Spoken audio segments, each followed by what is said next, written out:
¿Alguna vez has sentido que un solo momento puede cambiar tu vida para siempre? Quédate hasta el final de esta historia, porque lo que descubrirás te hará cuestionar todo lo que creías saber sobre el destino. Y si alguna vez te has preguntado qué harías tú en una situación así, déjamelo saber en los comentarios. Tu opinión podría ser la clave para entender este misterio. La noche del 23 de octubre comenzó como cualquier otra en el Café Meridiano. Las luces tenues creaban sombras danzantes sobre las mesas de madera gastada, y el aroma del café recién molido se mezclaba con el murmullo constante de conversaciones. Sofía Márquez llevaba 6 años trabajando allí, 6 años limpiando mesas, sonriendo a desconocidos y fingiendo que su vida tenía algún propósito más allá de sobrevivir al siguiente día. A sus 28 años había aprendido a leer a las personas con solo mirarlas. Sabía quién dejaría buena propina, quién causaría problemas y quién simplemente necesitaba un oído amable. Pero aquella mujer era diferente. Entró al café a las 11:40 de la noche, justo cuando Sofía estaba a punto de comenzar a cerrar. La mujer tendría unos 60 años, aunque había algo en sus ojos que parecía mucho más antiguo. Vestía un abrigo negro elegante, completamente fuera de lugar en aquel barrio olvidado de Madrid. Su cabello plateado estaba perfectamente peinado y sus manos, cuando se quitó los guantes de cuero, temblaban ligeramente. ¿Todavía sirven café?, preguntó con una voz suave pero firme. Sofía sintió, aunque las reglas del café eran claras. Nada de clientes nuevos después de las 11:30. Pero había algo en aquella mujer que le impedía decir que no. Algo en la forma en que sus ojos recorrían el lugar, como si estuviera memorizando cada detalle, como si supiera que nunca volvería a verlo. Café solo, por favor, muy cargado. Mientras Sofía preparaba el café, sintió la mirada de la mujer clavada en su espalda. No era una mirada amenazante, sino evaluadora, como si estuviera tomando una decisión importante. Cuando Sofía colocó la taza sobre la mesa, la mujer la agarró del brazo con una fuerza sorprendente. ¿Eres de fiar?, preguntó directamente. Sofía parpadeó, confundida. ¿Disculpe? ¿Eres de fiar?, repitió la mujer, apretando más su brazo. Necesito saberlo. Mi vida entera ha sido una serie de decisiones equivocadas al confiar en las personas incorrectas. Pero ahora ya no tengo tiempo para equivocarme. Algo en el tono desesperado de aquella mujer hizo que Sofía se sentara en la silla frente a ella, olvidándose de las tareas de cierre. No sé si soy de fiar, admitió honestamente, pero puedo intentarlo. La mujer estudió su rostro durante largos segundos, buscando algo que solo ella podía ver. Finalmente pareció llegar a una conclusión. De su bolso sacó una pequeña caja de metal, no más grande que un paquete de cigarrillos. Era antigua, con intrincados grabados que Sofía no pudo identificar en la penumbra del café.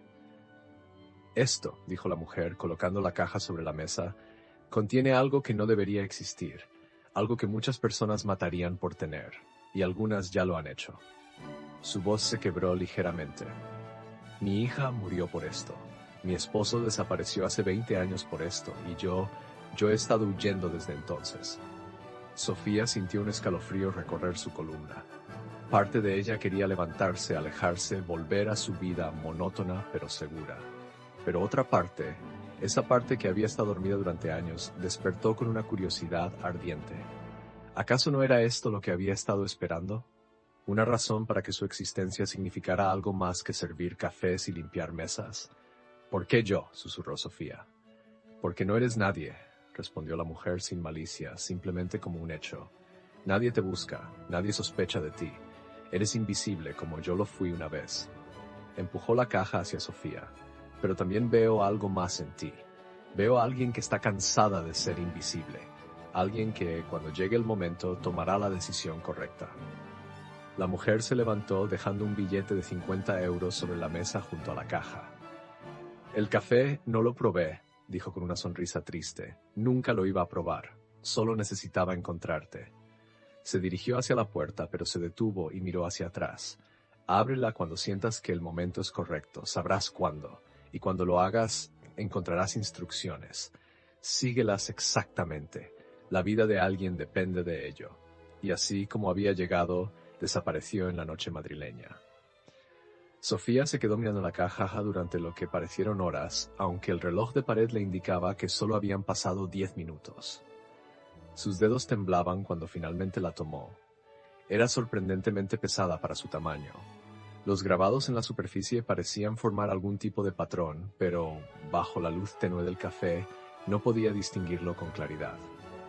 «El momento correcto», murmuró para sí misma. Pero la curiosidad la estaba matando. Esa caja parecía pulsar en sus manos, llamándola, prometiéndole respuestas a preguntas que ni siquiera sabía que tenía. Terminó de cerrar el café en piloto automático, su mente completamente absorta en aquella caja misteriosa. Cuando finalmente salió a la calle, el aire frío de octubre le golpeó el rostro, pero apenas lo sintió. Caminó por las calles desiertas hacia su pequeño apartamento, ubicado en un tercer piso sin ascensor de un edificio que había visto días mejores. Una vez dentro, colocó la caja sobre la mesa de su cocina diminuta y se preparó un té que nunca bebió. Durante 2 horas simplemente se sentó allí, mirándola, debatiendo consigo misma. La voz de la mujer resonaba en su cabeza. «Ábrela cuando sientas que el momento es correcto». Pero ¿cómo se suponía que debía saber cuándo era el momento correcto? ¿Y qué pasaría si el momento correcto nunca llegaba? Se quedaría el resto de su vida preguntándose qué había dentro. A las 3 de la madrugada, Sofía tomó su decisión. Con manos temblorosas, encontró un clip en uno de sus cajones. La cerradura de la caja era antigua, pero sorprendentemente simple. Le tomó menos de 5 minutos abrirla. El clic metálico cuando la tapa se abrió sonó ensordecedor en el silencio de su apartamento. Dentro había 3 objetos, cada uno más desconcertante que el anterior. El primero era una fotografía en blanco y negro, amarillenta por el paso del tiempo. Mostraba a un grupo de 5 personas de pie frente a lo que parecía ser una mansión. Todos vestían ropas de los años 60 o 70. Sofía acercó la foto a la luz y sintió que su corazón se detenía. Uno de los hombres de la fotografía era idéntico a Víctor Aguirre, el dueño del conglomerado empresarial más poderoso de España. Pero eso era imposible. Víctor Aguirre apenas tendría unos 50 años ahora. Este hombre en la fotografía tendría que ser su padre, pero todos sabían que Víctor Aguirre era huérfano, que había construido su imperio desde la nada. El segundo objeto era un anillo de oro blanco con una piedra oscura que Sofía no pudo identificar. Era hermoso y aterrador al mismo tiempo. Había una inscripción en el interior, «Hasta que la verdad nos libere». Pero fue el tercer objeto el que hizo que la sangre de Sofía se helara en sus venas. Era una nota, escrita con tinta marrón oscura. No tinta. Sangre seca. Las palabras estaban escritas con urgencia, la caligrafía temblorosa pero legible. «Si estás leyendo esto, entonces Carmen ha cumplido su parte. Perdóname por involucrarte, pero ya no me queda tiempo. Ese anillo pertenece a Elena Aguirre, la verdadera Elena Aguirre, no la impostora que ocupa su lugar ahora. La fotografía es la prueba. Debes llevar estos objetos al periódico El Observador Libre, en la calle Serrano 43. Pregunta por Roberto Méndez. Dile que vienes de parte de la Sombra del Olivo. Él sabrá qué hacer. Pero ten cuidado, los Aguirre tienen ojos en todas partes. Si sospechan que tienes esto, no dudarán en silenciarte como silenciaron a mi hija. Confía solo en Roberto. En nadie más. Ni siquiera en la policía, especialmente en la policía». Al final de la nota había una firma ilegible y una fecha. 15 de octubre de 2023. Apenas 8 días atrás. Sofía dejó caer la nota como si quemara. Su respiración se había vuelto irregular y podía sentir el pánico trepando por su garganta. ¿Qué había hecho? ¿En qué se había metido? Se levantó bruscamente, caminando de un lado a otro de su pequeño apartamento. Debería llamar a la policía, eso era lo sensato. Pero la nota decía específicamente que no confiara en ellos. ¿Y si era verdad? ¿Y si los Aguirre realmente tenían ese nivel de influencia? Todos en España conocían a la familia Aguirre. Víctor Aguirre había aparecido de la nada hace 30 años y, mediante una serie de movimientos empresariales brillantes, había construido un imperio que abarcaba desde bienes raíces hasta medios de comunicación. Su esposa, Elena Aguirre, era conocida por su trabajo filantrópico. Eran la pareja perfecta, la familia perfecta, el ejemplo perfecto del sueño español. Pero ¿y si todo era una mentira? Sofía volvió a mirar la fotografía.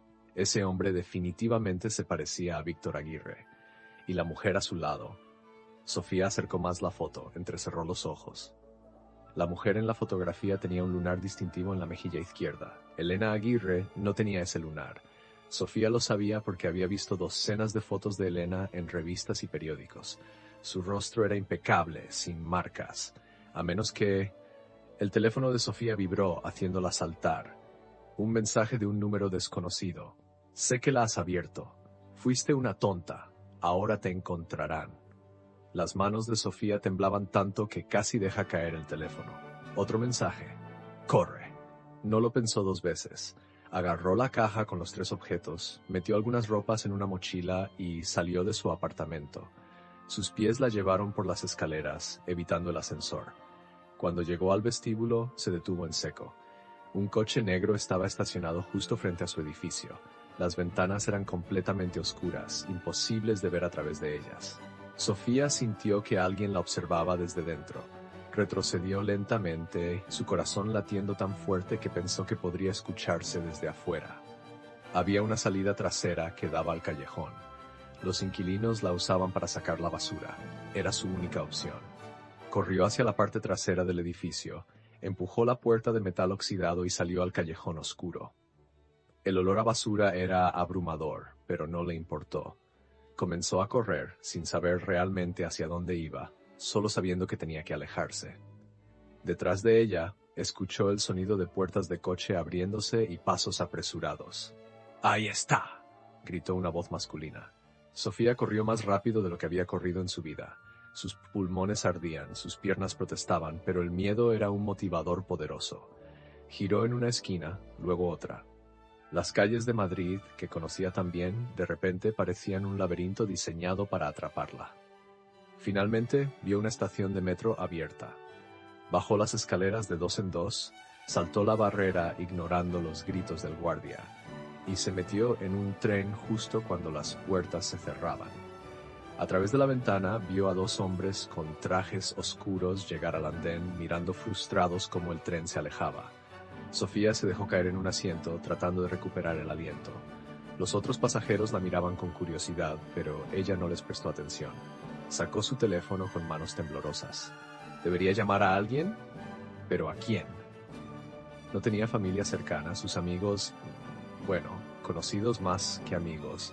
Nadie en quien pudiera confiar con algo así. Solo quedaba una opción, a Roberto Méndez en El Observador Libre, pero eran las 4 de la madrugada. El periódico estaría cerrado, tendría que esperar hasta que abriera, pero ¿dónde podría esconderse hasta entonces? El metro la llevó por toda la ciudad, mientras ella pensaba. En algún momento se dio cuenta de que el vagón estaba casi vacío. Solo quedaban un par de personas que parecían homeless dormitando en sus asientos. Sofía abrió su mochila y sacó la caja nuevamente.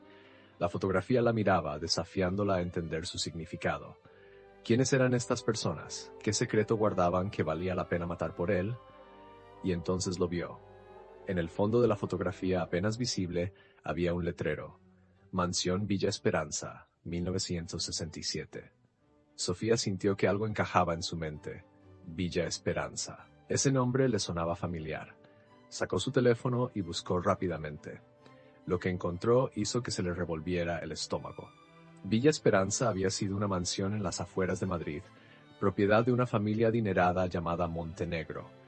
En 1968, toda la familia había sido encontrada muerta en circunstancias misteriosas. El caso nunca se resolvió. La mansión fue demolida años después. Pero según los registros, una de las hijas de la familia Montenegro había desaparecido días antes de las muertes. Su nombre era Carmen Montenegro. Carmen, el mismo nombre que había mencionado la nota. Si estás leyendo esto, entonces Carmen ha cumplido su parte. La mujer del café. Tenía que ser ella. Había sobrevivido a lo que sea que hubiera pasado en Villa Esperanza hace más de 50 años. Y ahora, décadas después, finalmente estaba lista para revelar la verdad. Pero, ¿qué verdad? ¿Y cómo encajaban los Aguirre en todo esto? El metro llegó a la última estación de la línea, y Sofía tuvo que bajarse. Eran casi las 5 de la mañana. En unas horas la ciudad comenzaría a despertar. Tenía que encontrar un lugar seguro donde esperar. Caminó sin rumbo durante un rato hasta que encontró un café de esos que abren toda la noche para los trabajadores del turno nocturno. Entró. Pidió un café que no tenía intención de tomar y se sentó en una esquina desde donde podía ver la puerta. Cada vez que alguien entraba, su corazón daba un vuelco. Cada sombra parecía una amenaza. Los minutos se arrastraban como horas. A las 7 de la mañana, Sofía finalmente se permitió enviar un mensaje al número del periódico que había encontrado en Internet. Necesito hablar con Roberto Méndez urgentemente. Vengo de parte de la Sombra del Olivo. La respuesta llegó sorprendentemente rápido. ¿Quién eres? Alguien que tiene información sobre los Aguirre, información que matarían por mantener en secreto. Hubo una pausa larga. Luego, puerta trasera del periódico. 9 a.m. Ven sola. Si detectamos que te siguen, no habrá reunión. Sofía miró el reloj. 2 horas. Tenía que sobrevivir 2 horas más. Las 2 horas más largas de su vida transcurrieron como si el tiempo mismo se hubiera vuelto espeso y pesado. Sofía permaneció en ese café, fingiendo leer noticias en su teléfono, mientras sus ojos no dejaban de vigilar cada movimiento en la calle. Cada coche que pasaba demasiado lento, cada persona que miraba hacia el interior del establecimiento, cada sombra que se movía de forma extraña, todo se convertía en una amenaza potencial. A las 8:30, pagó su cuenta y salió a la calle. El sol de la mañana había comenzado a calentar Madrid y la ciudad despertaba con su ritmo habitual. Oficinistas caminaban apresurados hacia sus trabajos, madres llevaban a sus hijos al colegio, ancianos paseaban a sus perros. Todo tan normal, tan ajeno al terror que Sofía sentía en cada fibra de su ser. Caminó durante 20 minutos, tomando un camino indirecto hacia el periódico. Se detenía en escaparates para verificar en los reflejos si alguien la seguía. Entraba en tiendas por una puerta y salía por otra. Todos los trucos que había visto en películas y que nunca pensó que tendría que usar en la vida real. El Observador Libre ocupaba un edificio modesto en la calle Serrano. No era uno de esos grandes periódicos con fachadas imponentes, sino un medio independiente que había ganado reputación por publicar historias que otros no se atrevían a tocar. Sofía había leído algunos de sus artículos antes, investigaciones sobre corrupción política y escándalos empresariales que siempre parecían demasiado bien documentados para ser ignorados. La puerta trasera estaba en un callejón estrecho.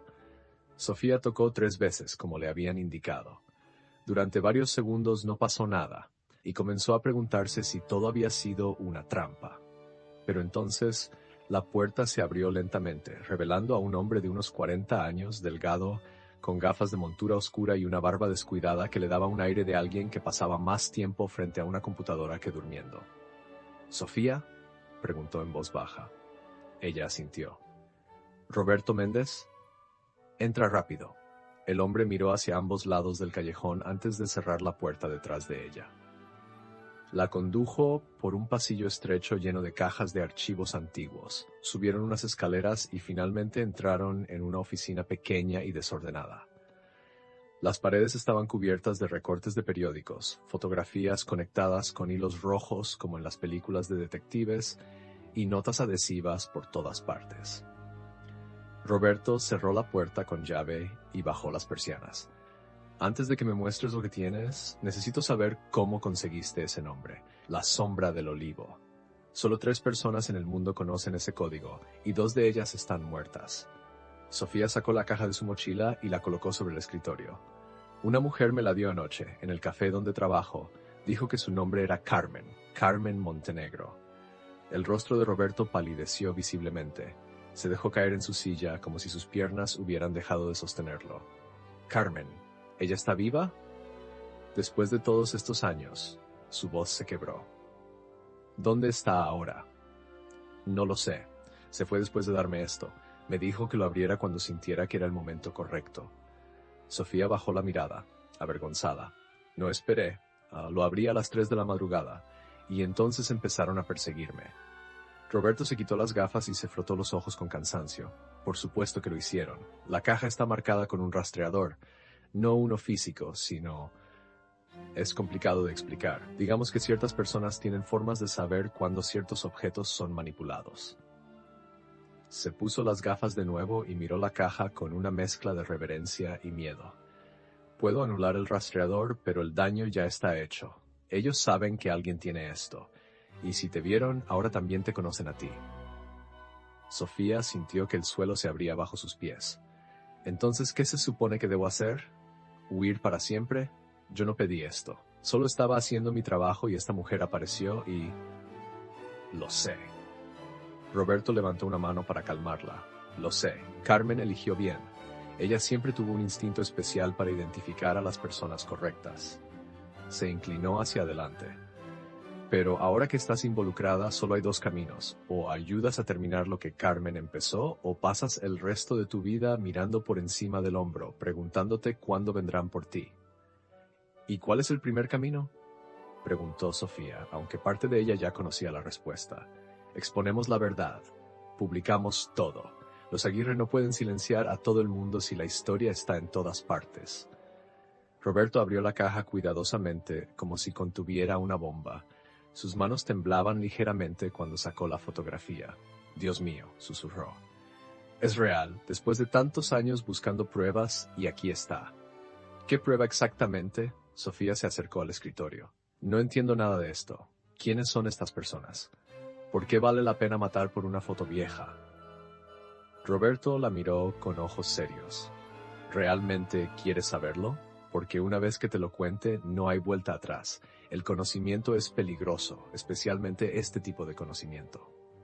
Sofía pensó en su apartamento vacío, en su trabajo monótono, en su vida que había sido tan predecible y segura hace apenas 12 horas. Todo eso ya se había ido, ya no había vuelta atrás. Cuéntame. Roberto asintió lentamente y comenzó a hablar, su voz tomando el tono de alguien que ha estado guardando un secreto durante demasiado tiempo. En 1967, la familia Montenegro era una de las más ricas e influyentes de España. Tenían conexiones con la realeza, con políticos, con el poder real que mueve el mundo. El patriarca Alejandro Montenegro tenía 5 hijos, Carmen era la menor. Pero también tenía un hijo ilegítimo, un bastardo que nunca fue reconocido oficialmente, un niño que creció en las sombras de la mansión Villa Esperanza, invisible para el mundo exterior pero muy presente para la familia. Sofía sintió un escalofrío. Ese niño se llamaba Víctor Montenegro, aunque el mundo lo conoce como Víctor Aguirre. Roberto señaló al hombre en la fotografía. Este es Alejandro Montenegro. Y sí, el parecido con el Víctor actual es asombroso, ¿verdad? Porque son padre e hijo. Pero eso no tiene sentido, interrumpió Sofía. Víctor Aguirre es conocido por ser un self-made man, huérfano que se hizo rico por su propio esfuerzo. Esa es toda su historia pública. Esa es la mentira que él y sus cómplices han mantenido durante décadas. Roberto sacó varios documentos de un cajón de su escritorio. En 1968, toda la familia Montenegro fue asesinada. Oficialmente fue un robo que salió mal, pero la realidad es que fue un golpe interno. Víctor, con apenas 17 años, orquestó el asesinato de su propia familia con la ayuda de algunos empleados leales a él. Su objetivo era borrar cualquier evidencia de su origen, apropiarse de la fortuna familiar a través de cuentas bancarias en el extranjero que solo él conocía, y reinventarse como un huérfano sin pasado. Sofía se sentó pesadamente en una silla. ¿Y Carmen? Carmen escapó. Era la única que realmente se preocupaba por Víctor cuando era niño, la única que lo trataba como familia.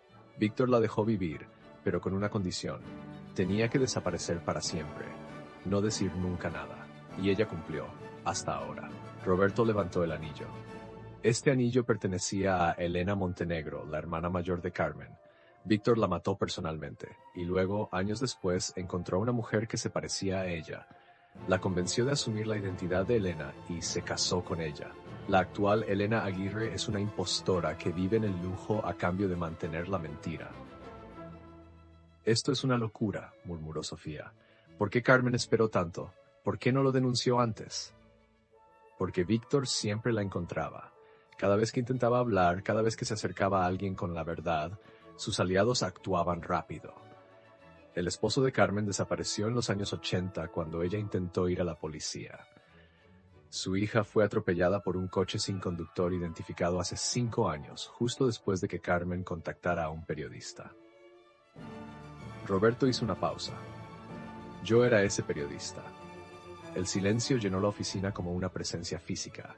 Finalmente Sofía encontró su voz. ¿Y ahora qué?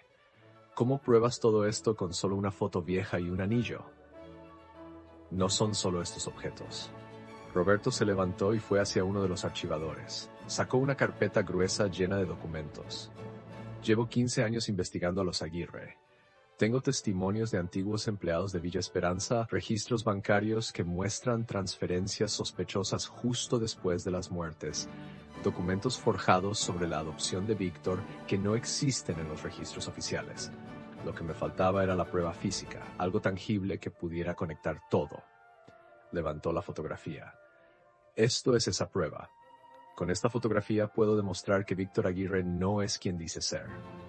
Y una vez que esa mentira se desmorone, todo su imperio caerá con ella. Sofía miró la fotografía de nuevo, viendo ahora no solo una imagen antigua, sino la evidencia de décadas de engaño y crimen. ¿Cuánto tiempo necesitas para publicar la historia? 24 horas. Necesito verificar algunos detalles finales, conseguir declaraciones adicionales, pero principalmente necesito asegurarme de que esta historia llegue a tantos medios como sea posible al mismo tiempo. Si la publico solo aquí, pueden presionarnos para retractarnos. Pero si salen 10, 20 medios diferentes. Roberto sonrió grimly. No hay forma de detener eso. Un sonido sordo desde abajo los hizo callar a ambos. Pasos, muchos pasos subiendo las escaleras. Roberto actuó con rapidez sorprendente. Agarró la caja con todos los objetos y los metió en una bolsa impermeable. La salida de emergencia. Ahora. Corrió hacia una ventana que daba a un techo adyacente. Puedes llegar al edificio de al lado. Hay una escalera de incendios que baja a la calle trasera. ¿Y tú? Preguntó Sofía, ya trepando por la ventana. Yo los retendré. Necesitan pensar que los objetos todavía están aquí. Le entregó la bolsa. Escóndete. Te contactaré en exactamente 6 horas. Hay un teléfono prepago en la bolsa. Manténlo encendido. Roberto, vete. Ahora. Sofía no discutió más. Trepó al techo justo cuando escuchó la puerta de la oficina siendo derribada. Corrió agachada sobre las tejas, su corazón latiendo tan fuerte que pensó que la delataría.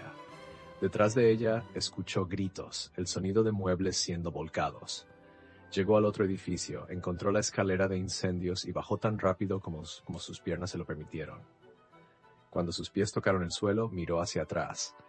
En la ventana de la oficina de Roberto podía ver sombras moviéndose. Corrió.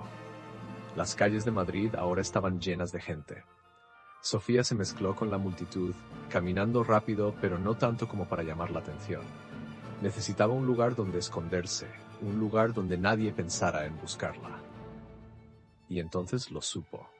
Había un lugar al que podía ir, un lugar que había evitado durante años porque le traía demasiados recuerdos dolorosos. La casa de su abuela, en un pueblo pequeño a 2 horas de Madrid. Había muerto hace 3 años y Sofía había heredado la propiedad, pero nunca había tenido el valor de venderla o visitarla. En la estación de autobuses compró un billete en efectivo, usando el dinero que siempre guardaba en su mochila para emergencias. Nunca pensó que la emergencia sería huir de un multimillonario asesino y sus secuaces. El viaje fue una tortura. Cada parada, cada persona nueva que subía al autobús, cada coche que parecía seguirlos por la carretera. Sofía mantuvo la bolsa con los objetos pegada a su pecho, como si fuera lo único que la mantenía con vida. En cierto modo, lo era. Llegó al pueblo al mediodía. Era uno de esos lugares donde todos conocen a todos, donde los forasteros destacan inmediatamente. Sofía caminó por las calles empedradas con la cabeza gacha, agradeció que la mayoría de los vecinos que la habrían reconocido estuvieran en sus casas escapando del calor del mediodía. La casa de su abuela estaba en las afueras del pueblo, una construcción de piedra con casi 200 años de antigüedad. Sofía encontró la llave donde siempre había estado bajo una maceta en el porche. La puerta crujió al abrirse, revelando un interior cubierto de polvo y sombras. Los recuerdos la golpearon con fuerza. Su abuela enseñándole a hacer pan, las tardes de verano sentadas en el porche contando historias. La última vez que la había visto con vida, frágil y pequeña en su cama, diciéndole que fuera valiente, que viviera una vida que valiera la pena. Sofía cerró la puerta detrás de ella y finalmente, por primera vez en horas, se permitió llorar. No por miedo, aunque lo sentía. No por tristeza, aunque la casa vacía la llenaba de melancolía. Lloraba porque en las últimas 12 horas había sentido más vida, más propósito, más realidad que en los últimos 6 años combinados. Cuando las lágrimas se secaron, Sofía abrió la bolsa y sacó el teléfono prepago que Roberto había incluido. Todavía faltaban 4 horas para que él la contactara. ¿Qué debía hacer mientras tanto? Decidió examinar todo más cuidadosamente. Extendió los objetos sobre la vieja mesa de madera de la cocina. La fotografía, el anillo, la nota ensangrentada. Pero había algo más en la bolsa, algo que no había notado antes en la oficina de Roberto. Era un sobre sellado con cera antigua. Tenía su nombre escrito con la misma letra temblorosa de la nota. Lo abrió cuidadosamente y sacó una carta de varias páginas. Querida Sofía, comenzaba. Si estás leyendo esto, entonces las cosas salieron exactamente como planeé, o terriblemente mal. De cualquier manera, mereces saber toda la verdad. La carta continuaba con detalles que Roberto no había mencionado. Carmen describía aquella noche de 1968 con una claridad dolorosa. Cómo había escuchado los gritos desde su habitación. Cómo había visto a Víctor, cubierto de sangre, salir de la habitación de sus padres. Cómo él la había encontrado escondida en el armario.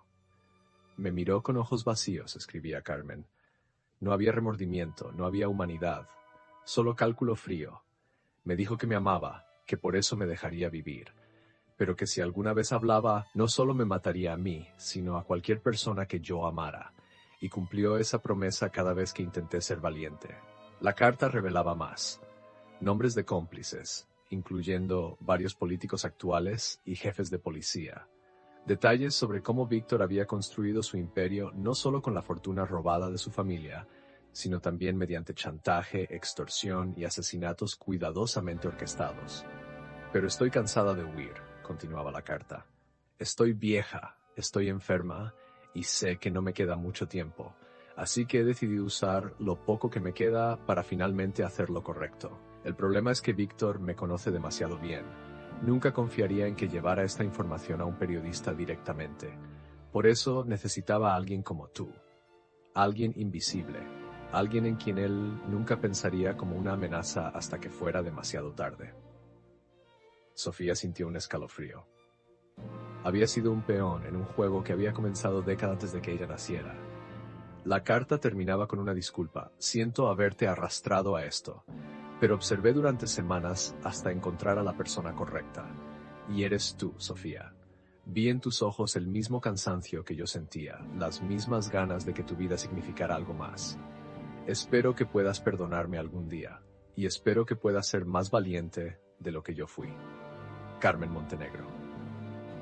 El teléfono sonó, sobresaltándola, pero no eran las 6 horas que Roberto había mencionado. Apenas habían pasado 3. Sofía miró la pantalla, número desconocido. Su dedo tembló sobre el botón de responder. Debería contestar, ¿y si eran ellos? Finalmente su curiosidad ganó. ¿Hola? Sofía. Era la voz de Roberto, pero sonaba extraña, tensa. Escucha cuidadosamente. Están escuchando esta llamada, así que tengo que ser rápido. Te encontraron. Saben dónde estás. Tienes que salir de esa casa ahora mismo.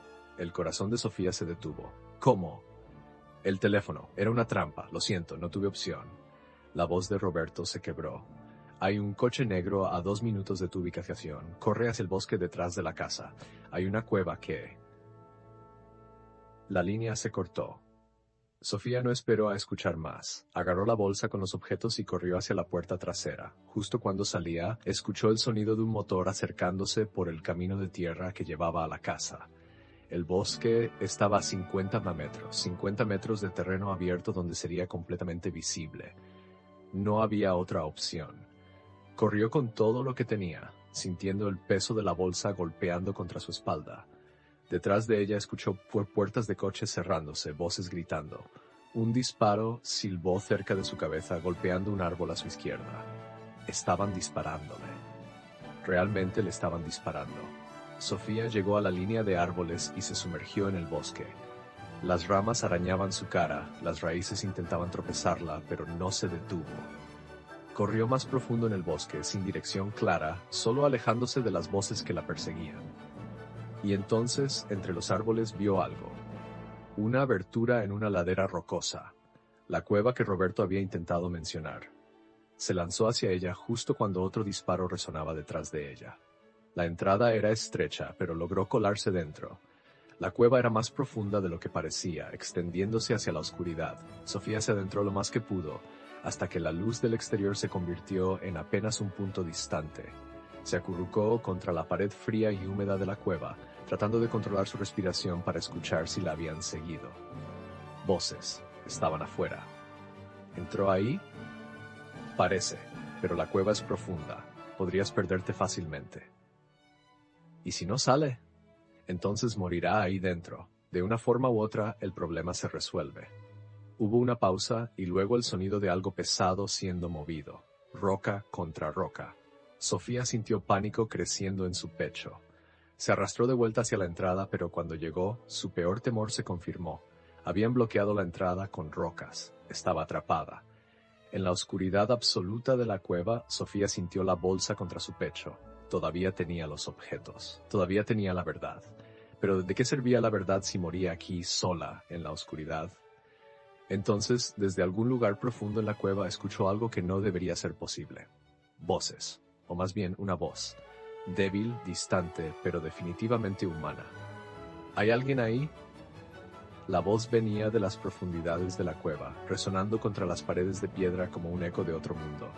Sofía se quedó paralizada, su corazón latiendo tan fuerte que pensó que podría escucharse en todo el bosque. ¿Era real? ¿O su mente, aterrorizada y agotada, comenzaba a jugarle trucos? Por favor, volvió a sonar la voz, más clara esta vez. Sé que hay alguien ahí. Puedo oír tu respiración. Sofía tragó saliva, debatiendo consigo misma.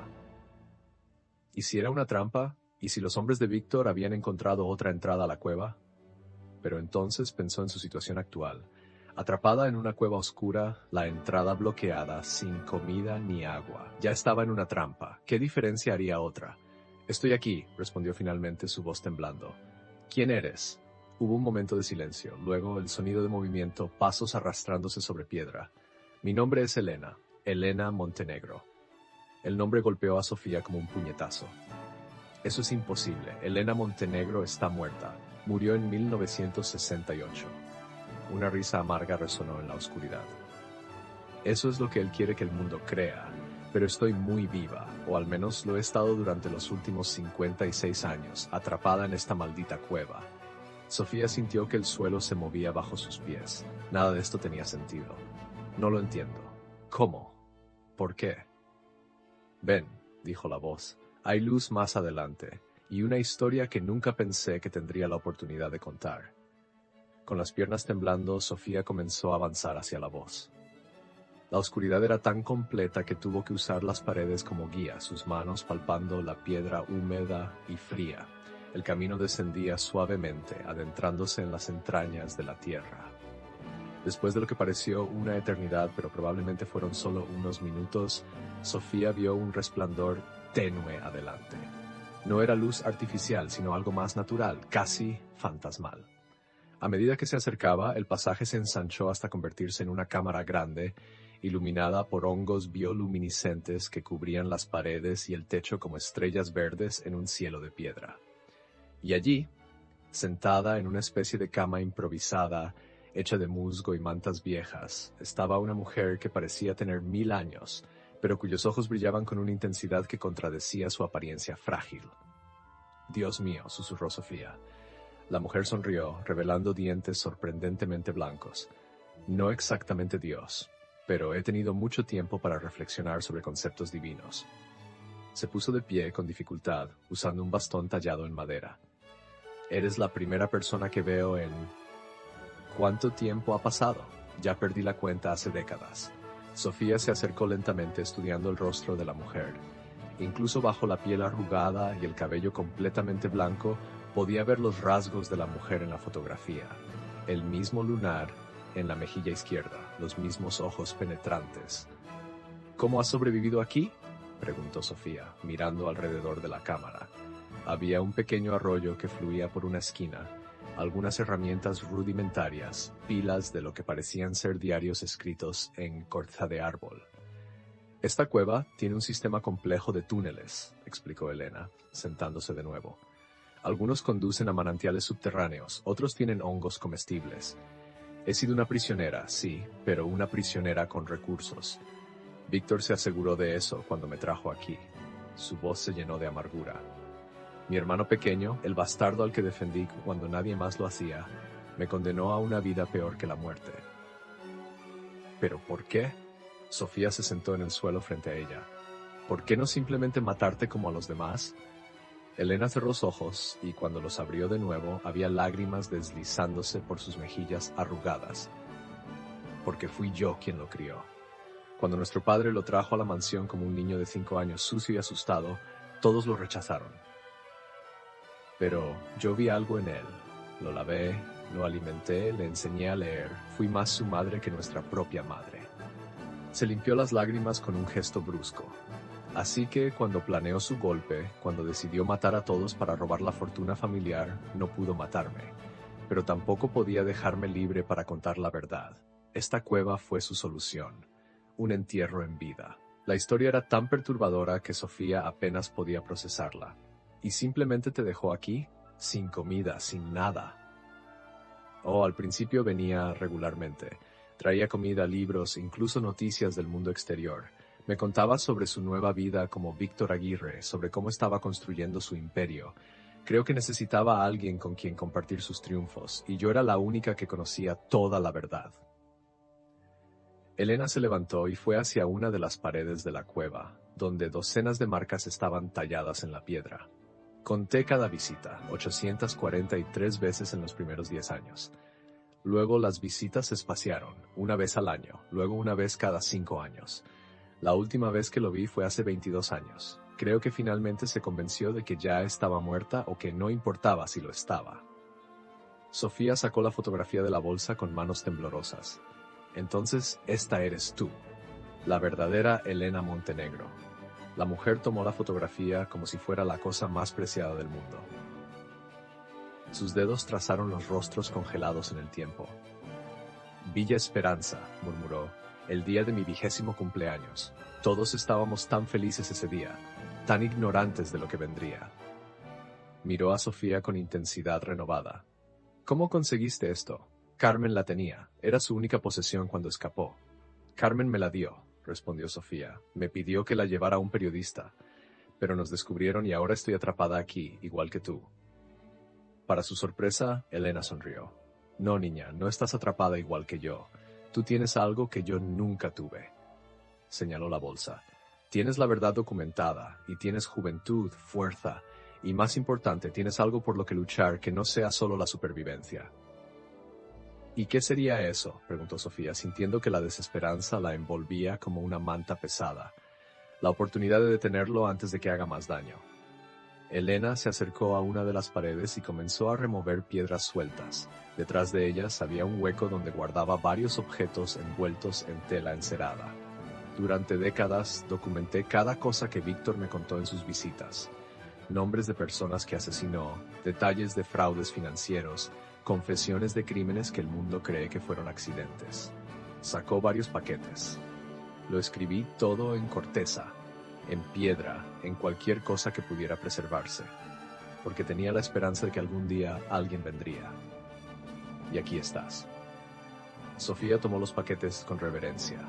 Eran décadas de evidencia, testimonios de primera mano de los crímenes de Víctor Aguirre. Pero aunque tenga todo esto, ¿cómo salgo de aquí? La entrada está bloqueada. Hay otra salida, dijo Elena, sus ojos brillando con una emoción que probablemente no había sentido en décadas. Víctor nunca lo supo, pero yo exploré cada centímetro de esta cueva. Hay un pasaje que sigue el curso del río subterráneo. Es peligroso, estrecho en algunas partes y tendrás que nadar en otras, pero conduce a un cenote a casi 2 kilómetros de aquí. ¿Y por qué nunca escapaste por ahí? La pregunta quedó suspendida en el aire entre ellas. Elena bajó la mirada. Porque soy una cobarde. Durante los primeros años tenía miedo de morir en el intento. Luego me convencí de que incluso si escapaba, Víctor me encontraría y me mataría. Y finalmente me acostumbré a la oscuridad. Se convirtió en mi hogar, mi prisión, mi penitencia por haber criado a un monstruo. Levantó la vista y Sofía pudo ver lágrimas frescas. Pero tú no eres yo. Tú todavía tienes toda una vida por delante, y ahora tienes un propósito. Sofía sintió una mezcla de emociones tan intensa que pensó que podría ahogarla. Miedo, desde luego, pero también algo más, determinación. Carmen había confiado en ella. Roberto había arriesgado su vida por ella, y ahora Elena le estaba entregando décadas de verdad documentada. ¿Vendrás conmigo?, preguntó Sofía. Elena negó con la cabeza lentamente. Este es mi lugar, he estado aquí más tiempo del que estuve en el mundo exterior. No sabría cómo vivir allá afuera ahora. Se acercó a Sofía y tomó sus manos. Pero tú sí, tú puedes terminar lo que debía hacer hace 50 años. Puedes asegurarte de que todas esas personas que Víctor asesinó no murieran en vano. No puedo dejarte aquí. No me estás dejando, me estás liberando. Durante décadas he vivido con la culpa de haberlo criado, de haber creado al monstruo en que se convirtió. Si tú expones la verdad, si lo detienes, entonces finalmente podré descansar sabiendo que hice algo bueno. Elena soltó sus manos y fue hacia uno de los túneles que partía de la cámara principal. Sígueme, te mostraré el camino. El viaje a través de la cueva fue como descender a otro mundo. Elena, a pesar de su edad, conocía cada giro, cada piedra suelta, cada pasaje estrecho. Llevaba una antorcha hecha con hongos secos que daban una luz tenue, pero suficiente. Cuando llegues al cenote, explicó Elena mientras caminaban, estarás en propiedad privada de una familia local. Los Ramírez. Son buena gente. Diles que vienes de parte de la fantasma de la cueva. Es una vieja leyenda local. Pensarán que estás loca, pero te ayudarán. Llegaron a un punto donde el túnel se estrechaba dramáticamente. Más allá, Sofía podía escuchar el sonido del agua corriendo. Aquí es donde yo siempre me detenía, dijo Elena. El pasaje se vuelve muy estrecho, tendrás que arrastrarte, y luego hay una sección donde tendrás que nadar bajo el agua. No sé cuánto tiempo. Nunca tuve el valor de intentarlo. Sofía miró el pasaje estrecho y sintió que el pánico comenzaba a trepar por su garganta. Era claustrofóbica, el espacio era diminuto. Pero entonces pensó en Roberto, probablemente torturado o muerto por ayudarla. Pensó en Carmen, que había vivido décadas en el miedo para finalmente hacer lo correcto. Pensó en todas las víctimas de Víctor Aguirre que nunca habían tenido justicia. Puedo hacerlo, dijo, más para convencerse a sí misma que a Elena. Elena le entregó una bolsa impermeable más grande. Pon todo aquí. Los documentos, la fotografía, todo. Esta bolsa ha estado aquí desde que Víctor me la trajo hace décadas. Nunca la usé porque nunca tuve el coraje, pero tú sí lo tienes. Sofía transfirió todo cuidadosamente a la bolsa impermeable y la selló. Elena la ayudó a atarla firmemente a su espalda. ¿Estás lista?, preguntó la anciana. Sofía sintió, aunque cada fibra de su ser gritaba que no lo estaba. Una cosa más, dijo Elena. Cuando salgas, cuando expongas la verdad, no menciones que me encontraste viva. Deja que el mundo piense que morí hace 56 años, es mejor así. Pero, prométemelo. La voz de Elena era firme. He estado muerta para el mundo durante tanto tiempo que ya no tiene sentido resucitarme ahora. Deja que sea un fantasma. Es lo que se supone que debo ser. Sofía tomó las manos arrugadas de Elena una última vez. Gracias, por todo. No me agradezcas. Solo detén a mi hermano. Eso es todo el agradecimiento que necesito. Con un último respiro profundo, Sofía se adentró en el pasaje estrecho.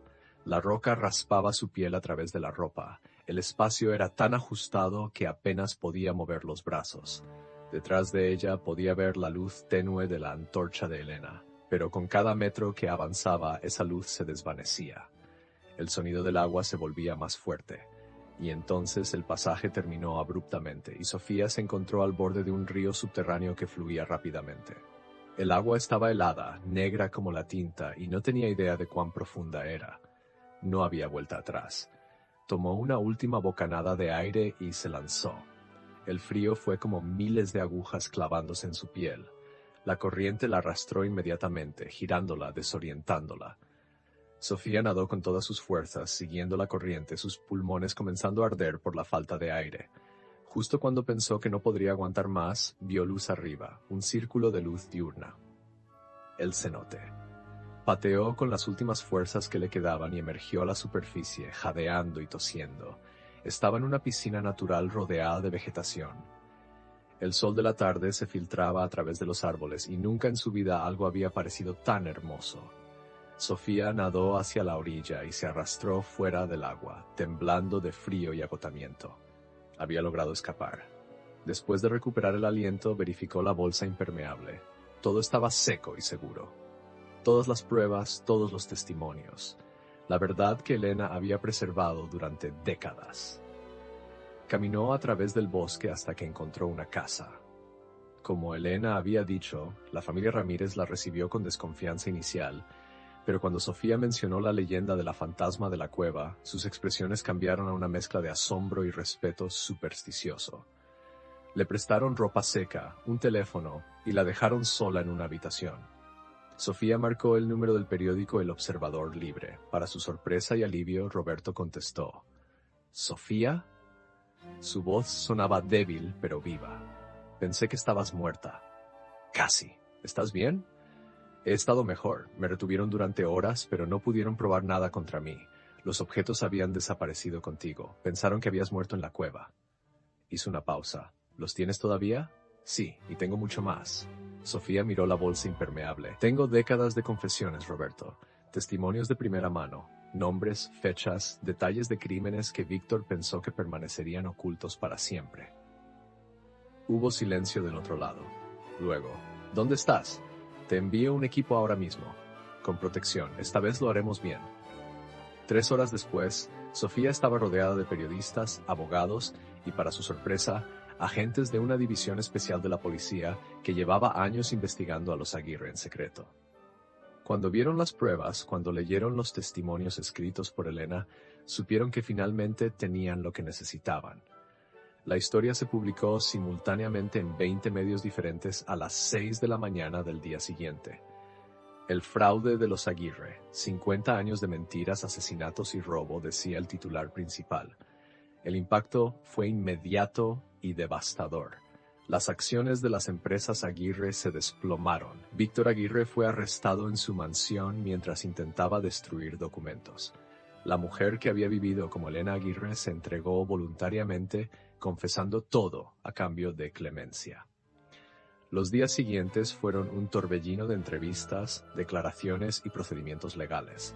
Sofía se convirtió involuntariamente en el rostro de una historia que sacudió los cimientos de la sociedad española. Pero, cada vez que las cámaras la abrumaban, cada vez que el peso de todo amenazaba con aplastarla, pensaba en Elena, en su cueva, en Carmen, que había vivido en miedo durante décadas, en Roberto, que había arriesgado todo por la verdad. Un mes después del arresto de Víctor, Sofía regresó a la cueva. Llevaba comida, mantas nuevas, libros, pero cuando llegó a la cámara iluminada por hongos bioluminiscentes, estaba vacía. En la pared donde Elena había tallado las marcas de las visitas de Víctor, había un nuevo mensaje. Gracias por liberarme, no de la cueva, sino de la culpa. Ahora finalmente puedo descansar. E.M. Sofía nunca supo si Elena había encontrado otra salida o si simplemente había decidido adentrarse más profundo en la cueva, buscando un descanso final. Parte de ella esperaba que la anciana hubiera encontrado la paz que había buscado durante tanto tiempo.